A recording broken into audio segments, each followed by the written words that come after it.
Hi, this is Dr. Al-Malood from FacultyWorkshop.com, and in this video, I'm going to show you how to protect a cell range in Google Sheets so that no one can modify the data in them. I've got a Google Sheet open right here, and I've got some sample data in it.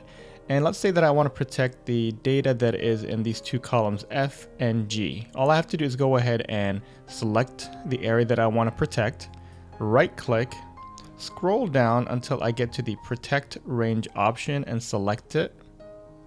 I can go ahead and provide a description for this cell range. I'm going to call this cost, and I'm going to set the permission right here, and I'm going to restrict this so that only I am the only person who would be allowed to modify the cell range. So I can share this document with anyone, but restrict them from changing anything related to the prices, which is what I'm doing here. I'm going to go ahead and click on done. And my changes have been saved. The only person that can modify these two columns right now is me. Let's go ahead and test this out to see if it actually works. I've got the exact same sheet open on Firefox, which is a completely different browser, and I am not logged into this Google Drive. So as you can see, I've got the same spreadsheet right over here, and these two columns are the ones that are actually protected.